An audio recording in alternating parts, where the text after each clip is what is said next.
if we honor ourselves inside, that is the fastest way to dissolve containment and conditioning.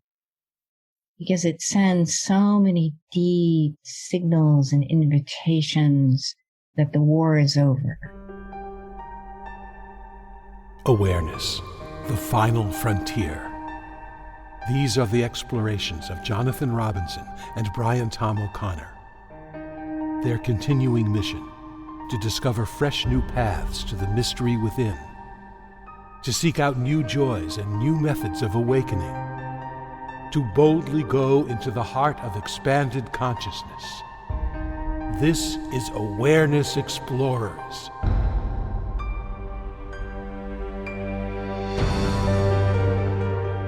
Welcome, Awareness Explorers. It's great to have you back in the family and in our exploration of consciousness. And we are honored to have a guest explorer today that I have heard about her for many years, but I am not really familiar with her stuff, whereas Brian is practically a devotee. He's known her quite a while. Before we say hello to our guest explorer, which is Pamela Wilson, let me just check in with Brian. How you doing? I'm doing very well, Jonathan. I'm here in New York, and the weather's lovely, and I'm sorry it's not the same for you where you are in California. We got fires, we got pandemics, we got earthquakes, which gives a sense of urgency to awakening. But why don't we have you introduce our guest explorer, since you know a fair amount about her? Okie doke, thank you. Well, Pamela Wilson, I'm going to read a couple of lines from her website and then give you a little more personal introduction. Pamela speaks the truth of Advaita non-duality, that the universe is one undivided whole.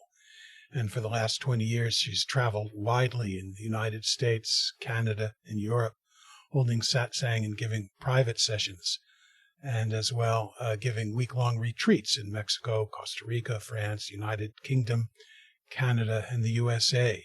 And Pamela is very special to me because many, many years ago, I accidentally came across on the internet the works of Ramana Maharshi, the great Indian sage from the mid-20th century, as well as Nisargadatta Maharaj. And I thought, this stuff is so great. Who's alive today that's teaching this? And so I just went on and did a search, and I found a website that listed all the teachers of non-duality. And there was Pamela Wilson, who was going to be at Sufi Bookstore in New York City. And so I went. So Pamela, yours was the first satsang I ever went to in my life.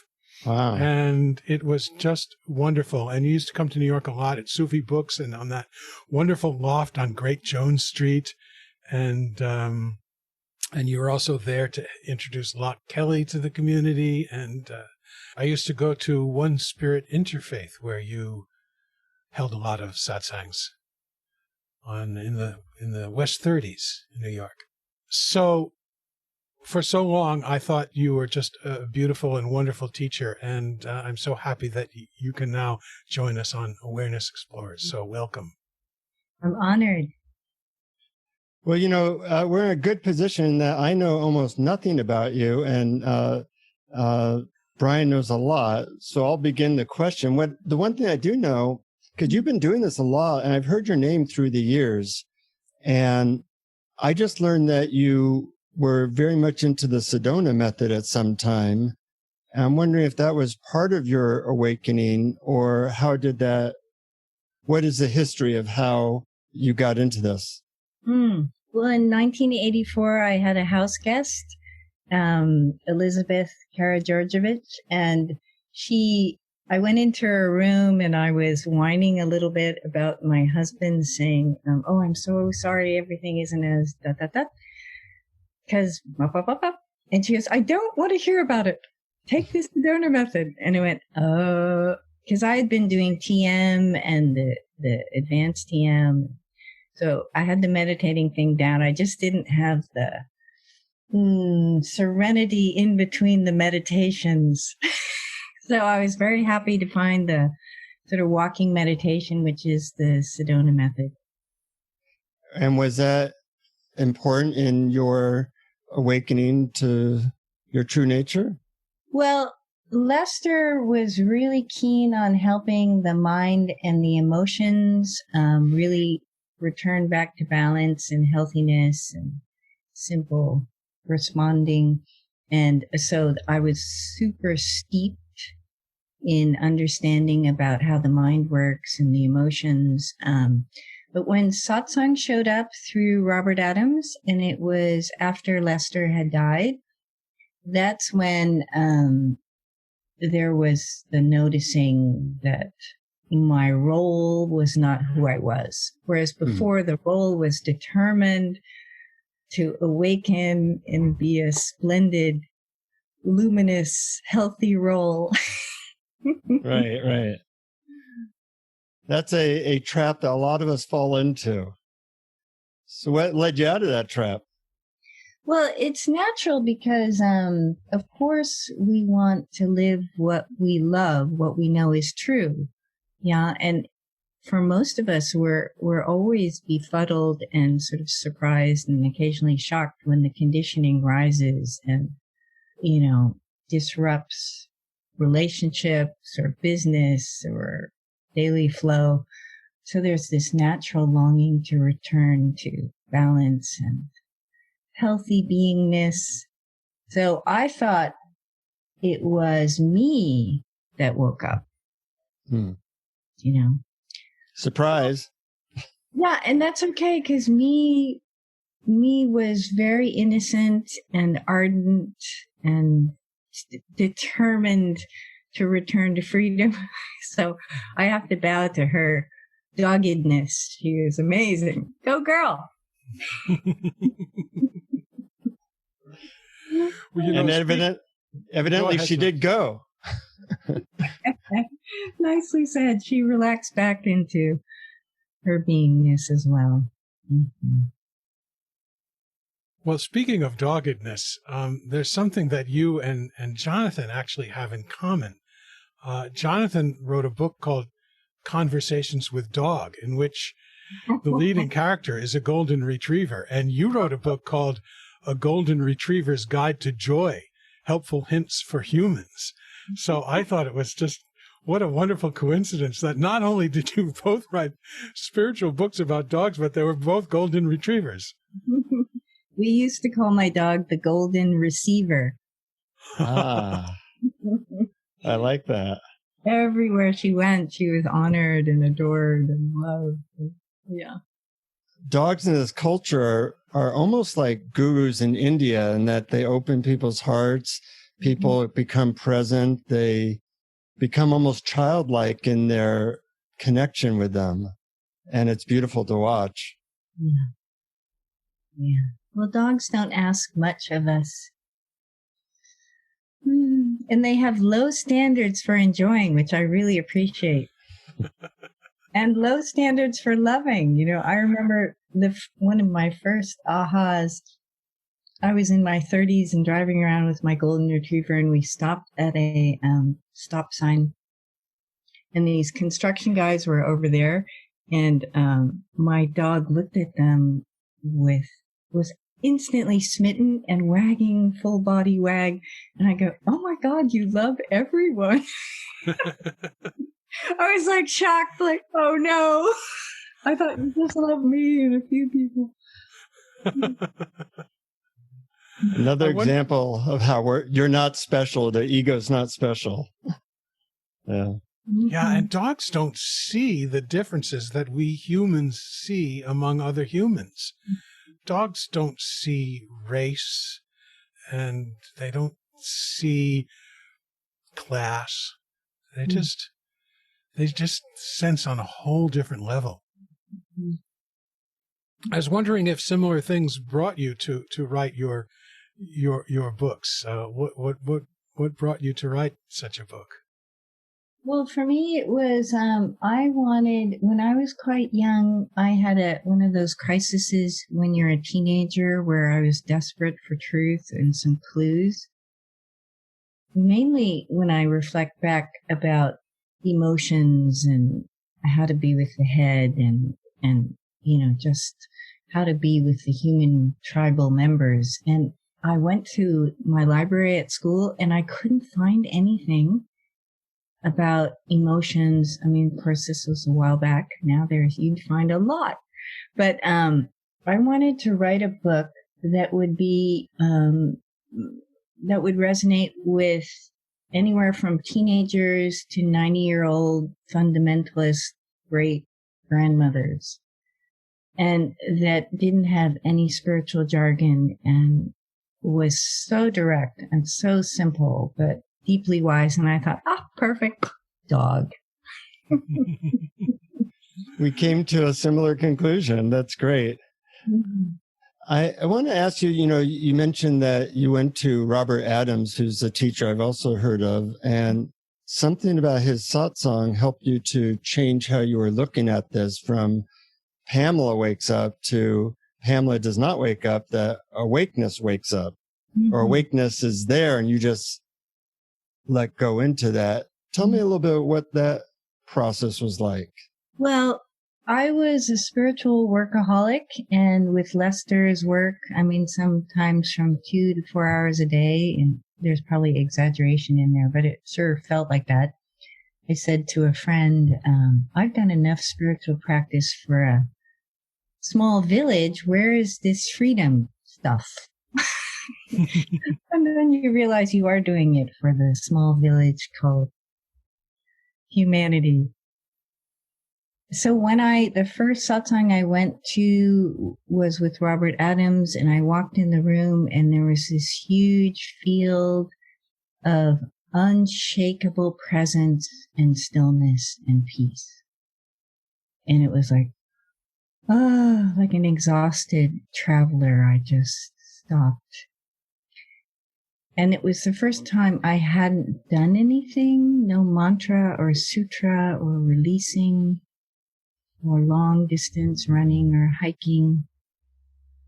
And just sitting there basking was amazing. Mm. So that was, thank you, God.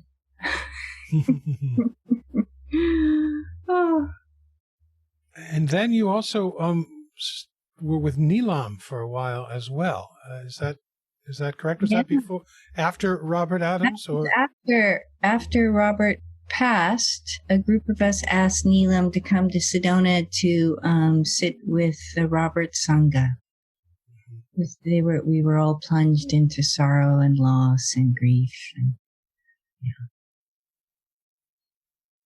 So and from these experiences, and you hear a lot about people working hard spiritually, meditating, Sedona, whatever, and then kind of like your experience, they finally realize all that effort is actually getting in the way of being their true nature. So what advice would you have for somebody who's kind of at that place where you were right when you were meeting Robert Adams? Well, I think it's awfully choiceless, totally choiceless. The passion for freedom or wakefulness or clarity or to unveil the heart, return to compassion, it's choiceless. You're kind of drafted into it. Once again, it's also not personal. I mean, because the amount of juice that's in the longing, it's kind of consciousness calling back its own. So I feel anybody who's questing is a sage, because that's their resonance. Yeah. Mm-hmm. So it's our resonance is just bringing us back to the heart of everything. Yeah. So I would, I'm not one of those that says stop seeking. I invite you to notice, everyone to notice that it's longing, and it's also the body mind that wants to return back to freedom and clarity and rooted unmovingness and big heart.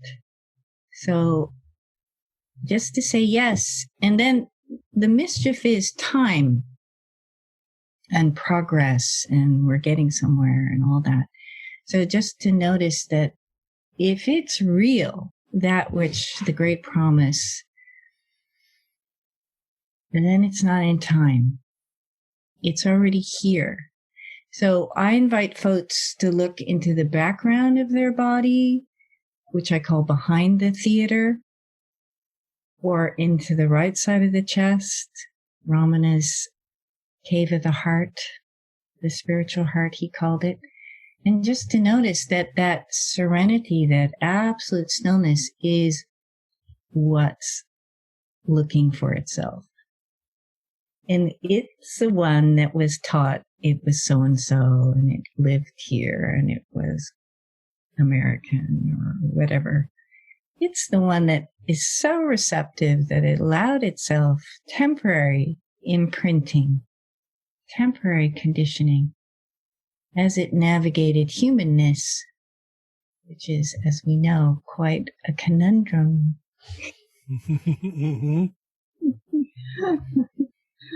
I notice a lot of people come to you with particular questions about the states that they're in, either the states that they're in that they don't want to have anymore, or the states that somehow they aspire to having. And then I heard a quote from you when you spoke at the Science and Non-Duality conference that said, there isn't anything that's arising that doesn't bring its gift.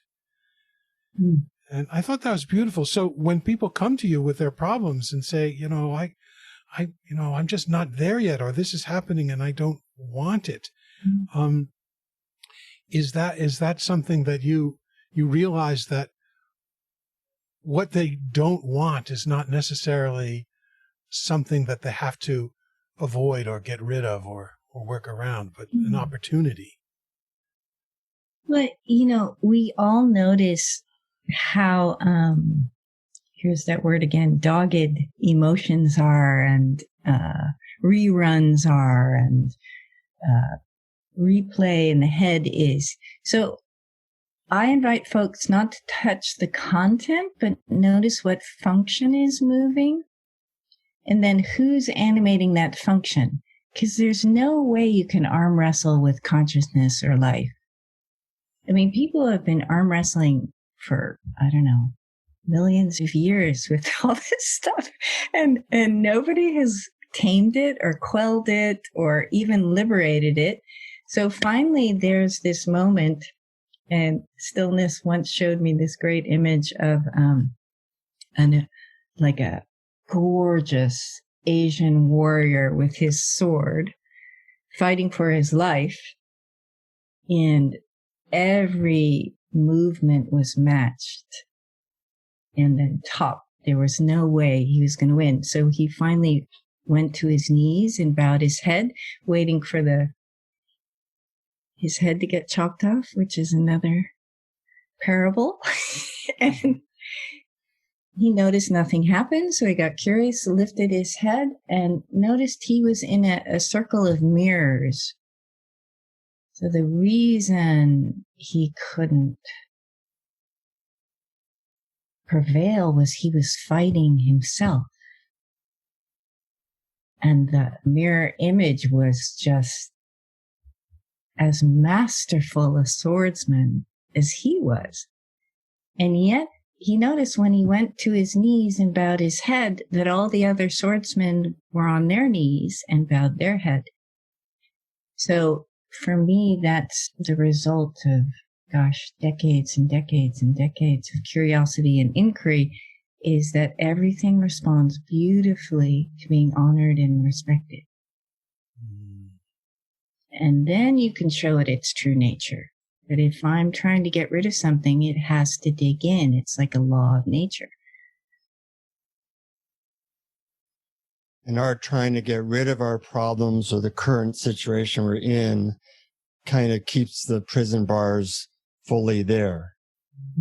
Yeah, they're also imaginary prison bars. But since imagination there's such a clue in that word mage, the original magician called life or consciousness or intelligence, it wants us, it's inviting us to notice everything. Yeah. So the noticing is an ongoing invitation. Yeah. you used the term the background of the body, which I was intrigued by. And also, I'm not familiar with Romano's right side of the chest idea, but I like ideas related to the body that way, especially as they are in awakening. I wonder if you can say more about what you mean by those. Yeah. The word theater actually has the word Thea in it, which means God, Theo or Thea. And your whole torso area, if you feel into it, is a theater. There's this wide open space, and then there's comings and goings and passionate displays, and then oceanic sorrows, and then protests, and it's pretty exciting. If you're relaxed, you're going, whoa, okay, here we go again. So it's kind of cool to notice that all those protestings and passions, and, a lot of them have a lot of clear seeing in them, because they're responding and reacting to human conditioning that is not balanced. When we get a whole outrage thing rising up, it's because clear seeing is going, oh my God, you're kidding. What? So I really like honoring the clear seeing inside, and honoring that emotions, they actually love what's real and true. Yeah.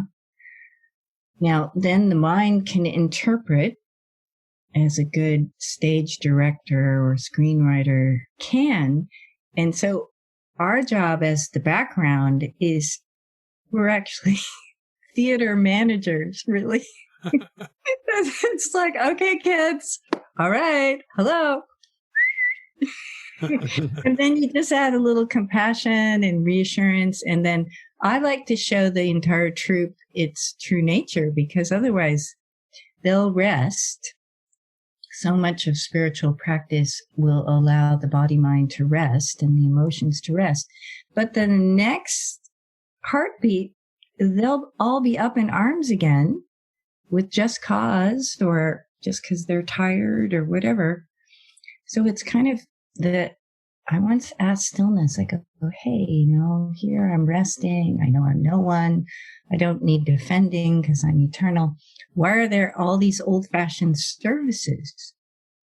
And stillness said, well, you didn't show them their true nature. I went, I was going around the world helping friends see their true nature, but I forgot to do it inside. Mm. So that's my play. That's my passion. So it's sort of like we think we're actually the characters we're playing on this stage filled with drama. And when we step backstage from the stage manager's point of view, we see that it's all just a play, that we're not really King Lear, as Rupert Spira might say. Yeah. Now, I also know from your website that you do sessions with people. And I'm wondering, it's always good to ask people into Advaita what they do, which is an oxymoron. So what do you do with your not doing? So what do you do when you're not doing sessions? Oh, the usual.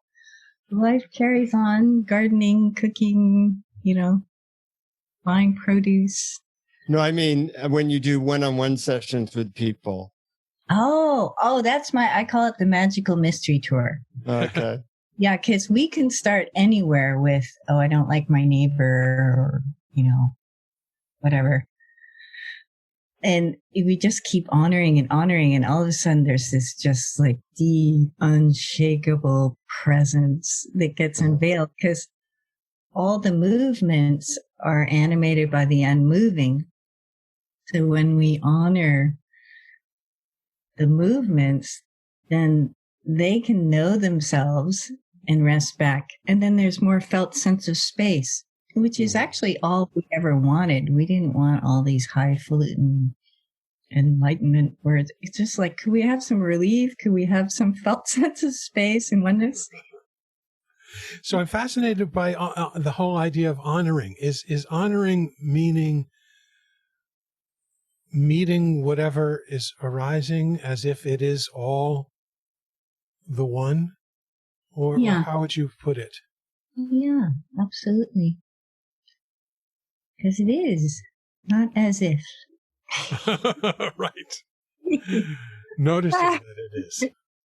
That's it. And, you know, our mind, out of love, wants to clear the inner field for us so we can have that yummy sense of well-being and rootedness and all is well. But it goes about it in a kind of martial way, a warlike way. So I used to say with my releasing, I was definitely making war to get to peace, which is very human. Right. Yeah, I like the word honoring because I haven't heard that so much. I sometimes hear people say love or allow. Are those synonyms, or is it slightly different to honor the current made up story we are traveling? Well, I actually, the insight arose from reading something from Papaji. Somebody asked him to sum up his teachings, a young Western journalist, in one sentence, which actually somebody should put in a book because pretty much all sages have done that. And Papaji's response was, look within, approach everything with devotion and gratitude. Stay as heart. And I remember reading that and going, and this was even after the shift, I'm going, what? Because I was still in my Sedona, you know, with my Zen stick whacking everything. I'm like, okay, well, I'll try it because when you get a seasoned sage that sums up their pointers in one sentence, you're going to give it a go, right? Yeah. So I looked within. I looked at the mind and I approached it with devotion and gratitude, which is my way of like an inner bow, but a very sincere one. I had been doing that out and about in the world with people, but I hadn't thought to do it inside. And the mind was so surprised at being met with sincere devotion, gratitude, and respect that it blew open. I mean, it had often come to rest, of course, through grace or a good hike or beautiful music or hearing the truth, but it totally blew open. And I was going, oh my God, it worked! Then there was really like, oh, thank you, thank you, thank you. And then occasionally after that, it would go back into, whining, complaining, or replaying or whatever. And then, since then I finally got who it was. I went, okay, God, what are you doing? And then it would start laughing. So now occasionally if I don't sleep well, of course, the body mind will start some old fashioned stuff, but at least there's kindness and respect now. So when you say approach everything, you really mean everything. Yeah, and that includes aversions, natural aversions. Yeah. And I'm still working on it. I haven't quite approached plastic with devotion and gratitude yet. I'm saving some aversions for my old age. We all have our political figures that we are working with as well, probably.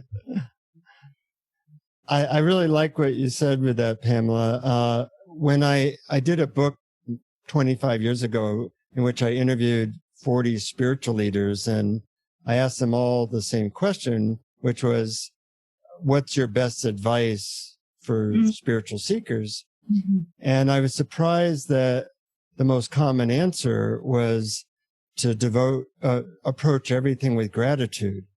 Oh. I hadn't expected that. And it was interesting, like the Dalai Lama said that, the late Mother Teresa said that. And it really tapped me into that. And of course, in psychology, they tell have about, you should keep a gratitude journal. But this is really a moment to moment angle of which you're approaching everything. It's not something you so much, I'm grateful for my legs. It's more like everything is a gift. Yeah. And even the gnarly gifts. Yeah. So the other pointer, I asked, cause I don't want to figure everything else out myself, because I worked so hard for all those decades that all of a sudden after the shift, it was like, okay, I'm not going to try and figure out anything. I'm just going to ask, So I asked inside, said to Grace, okay, if there's no time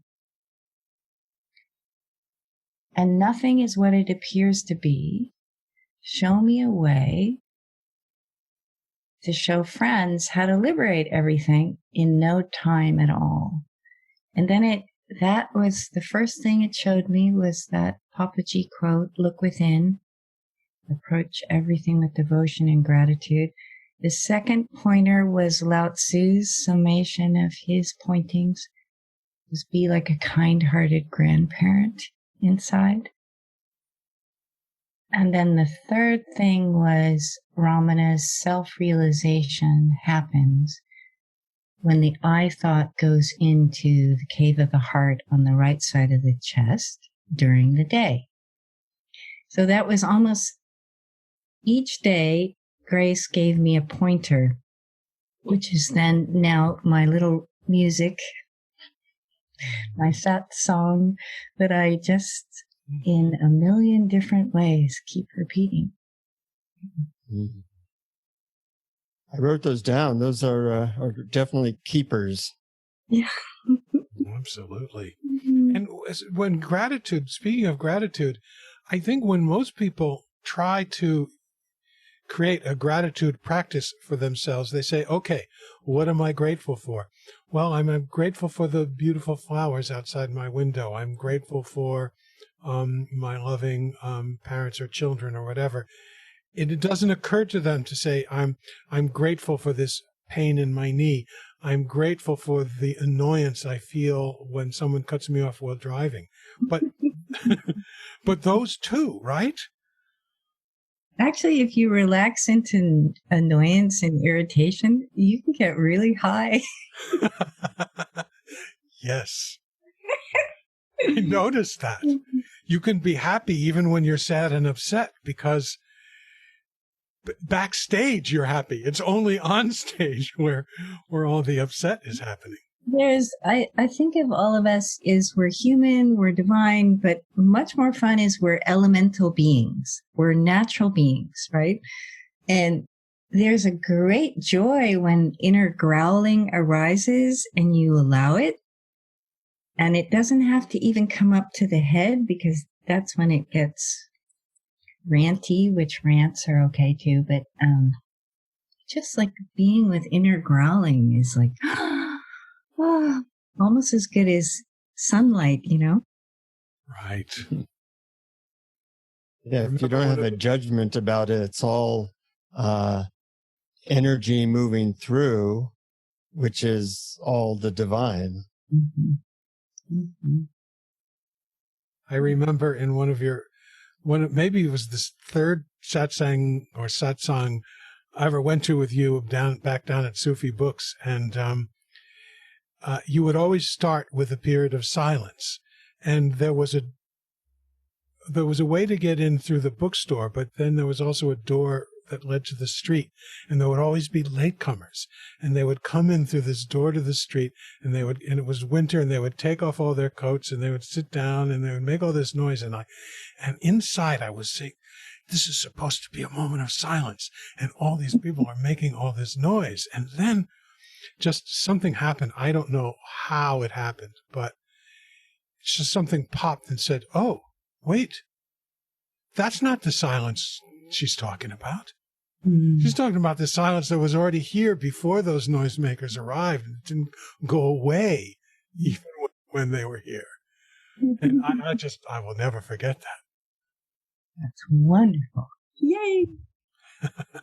And yeah, we always also, think it was also we always think we can. Jonathan, we're so eager to talk. No, go ahead, Jonathan. Well, we always think that we can have peace or be spiritual once the conditions are just the way we want. Mm-hmm. And that lesson that no, the conditions are always perfect. It's our approach to now that is our attitude, our angle, or whatever you want to call it, that is the key. Mm. And it just helps to have even the body and the mind know themselves as space. Because before, my joke is I felt like one of those crumpled toothpaste tubes where there was just no room in there. My body felt like that. And now it's like, oh, there is so much space. I can have lions and tigers and bears and swooping, cranes and clunky work boots clomping through. It's like, wow, there's so much room. And there's actually, even though there's preference, we'll all have preference for what we love and resonate with. And preference is really honored here. But also aversion is honored here. It's like, aversion has so much clear seeing in it. So I don't know. I'm sort of making friends with everyone except for plastic. Oh, and the fleas and ticks. So no, actually fleas are kind of cute.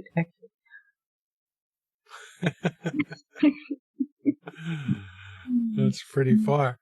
That's pretty far. Maybe you'll have to sometime in the future, like those two Buddhist monks who thought that they were totally okay with everything, that they didn't have anywhere to go, so they went and did some shoplifting in order to get themselves arrested, so that they could honor getting in trouble with the law as well. No, thank you. Yeah, I think I'll skip that. I mean, when we think of, it's so funny how the mind offers sometimes experiences. Like sometimes here it'll offer, well, you haven't had that. And I go, no. 35 million years of existence, I'm sure I've already had that experience. Sure. But you're not saying that we should create experiences. If we have an aversion to an experience, it's the aversion that we honor. Yeah, beautiful. That's it. Yeah, because aversion is also just an ancient survival skill.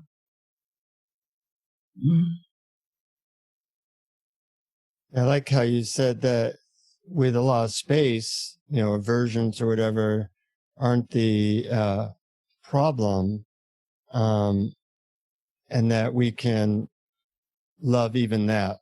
Mm-hmm. Mm-hmm. Well, another thing you said in that wonderful sand talk was that everything's made of love. Everything is in service to this one. Some of it's a little heavy-handed. We go, okay, chill out.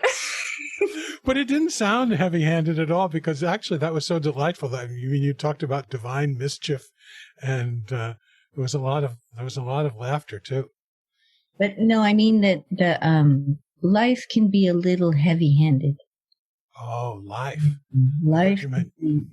No, not me. I'm kind of like light-fingered, not to go to jail, but right. No, life can be really heavy-handed. So that's another thing I really like honoring is how resilient everyone is. Especially if it's during these times where, I mean, I'm always amazed by parents being spacious with, because kids are elemental beings and you try and tame them and you do your best and everything like that. But just these times of people having to shelter in place and then if there's economic pressure and feeling contained in your home, and I mean, I'm just bowing to human resilience and courage. And then when they get fed up, I bow to that too, because get fed up, get big, speak your truth. Well, soon we're going to have you lead us in a guided meditation, but I'm wondering if there's any final words of wisdom or advice you have for the seekers listening to our podcast. Well, just, one of our I don't know if it's true in all cultures, but at least in the West, one of the early conditioning and imprinting is not to honor yourself, not to have this respect, turn around inside and do a bow to the courage and innocence and resilience and doggedness and exhaustion and resistance and help and all that stuff. If we honor ourselves inside, that is the fastest way to dissolve containment and conditioning. Because it sends so many deep signals and invitations that the war is over. Because when only a sage would honor within, because usually the whole deficient sense of self, the mind is always about berating it and putting it down. So this movement by kindness, compassion, and clarity, really, it dissolves all of the spells, because it's really just hypnosis, a repetitive hypnosis that keeps us small and contained and not knowing our majesty and our dignity and our simplicity. Well said. That's the last thing we think of. I know. Well, Muktananda, I remember I was lucky. I got Shaktipat from Muktananda, and it must have been early 80s. And he would always say, love yourself for God dwells in you as you. And I'm going,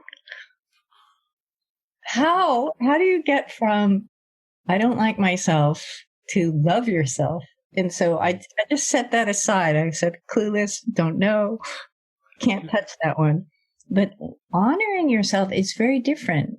Love, we have a big file on love, that, well, it has to be immaculate or luminous. But honoring yourself is just like going, wow. Like that inner namaste, I'm honoring that divine resilience and intelligence itself. Each one of us, actually all beings have equal intelligence. And then part of the play is this apparent less than or more than. And all beings have equal creativity. And all beings have equal oceanic love in them. So it's like, wow, just noticing. To me, often the portal, so to speak, is noticing the resilience and that we're still here. Despite, each one of us has encountered anywhere from horrific to shocking to sorrowful to devastating moments, and we're still here. Who is that one? Who's seen it all, felt it all, and is still willing to be here? Who is that one? So I really bow to everybody's hearts. Ramana Maharshi, great sage. I call him Grandpa, super grandfather, one of the Lao Tzu's kind-hearted grandparent. He invited us to notice we actually have two hearts. So innocently, we can just look within. So we have the human heart. Sometimes it helps to close our eyes. Human heart slightly to the left of the center of the chest. In India, they call it Shiva's drum, meaning that ancient divinity, life itself, is feeding the human heart. And then just being curious about the space in your right side of your chest. And just being curious the way innocence would. Not knowing, but just looking or feeling or gazing.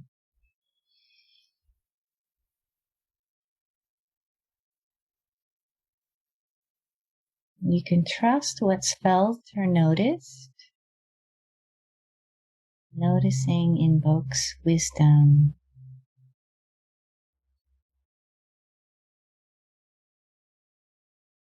What's felt there? It could be defended or open. Either way is fine.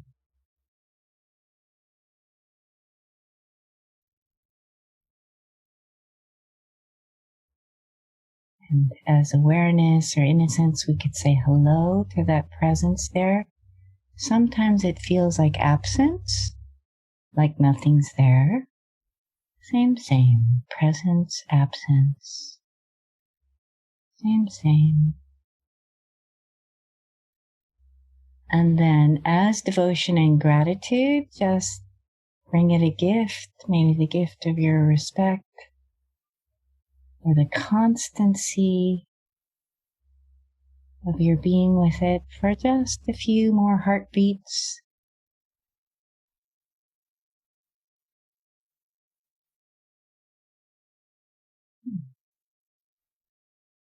And instead of asking Ramana's great question, who am I? Awareness can ask, who are you? To that presence in the cave of the heart on the right side of the chest.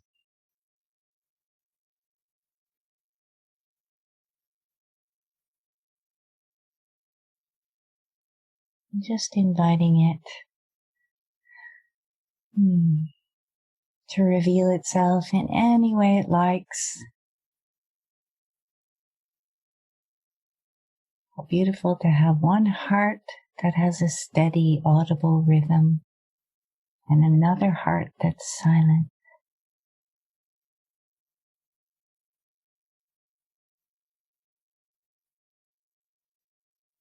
And if it starts to uncontain itself, just express gratitude or confirm with yes or without any words. All the heartbeat in the human heart is ever saying is thank you. Thank you. Thank you. And just noticing how the formless spiritual heart can cradle the human heart and spread into the torso area, soothing and balancing and permeating.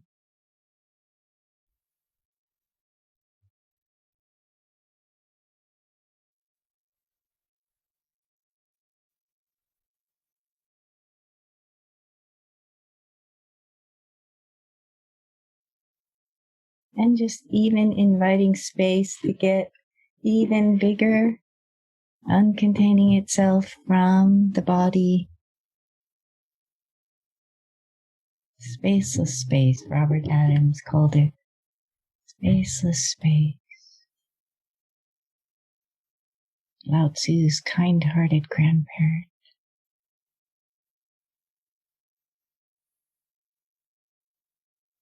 And just notice that awareness is formless and space is formless. Everything is made of formlessness. So like water meeting water, formless awareness meets formless space.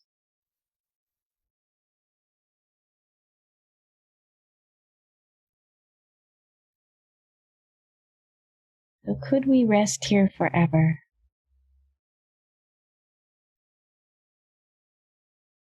Why not? Why not live as substratum in warm, benevolent, all-welcoming space? Rooted and flowing.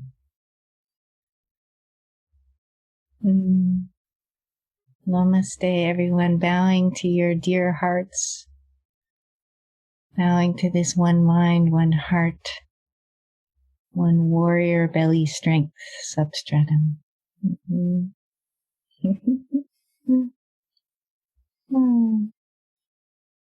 That was wonderful. I really like that experience of feeling my spiritual heart on the right side. I haven't had that experience before, or that type of instruction before. And it's really a great and simple way in. Yeah. When the going gets tough, we can always take refuge in the right side of the chest. It's like, hello, help. Right.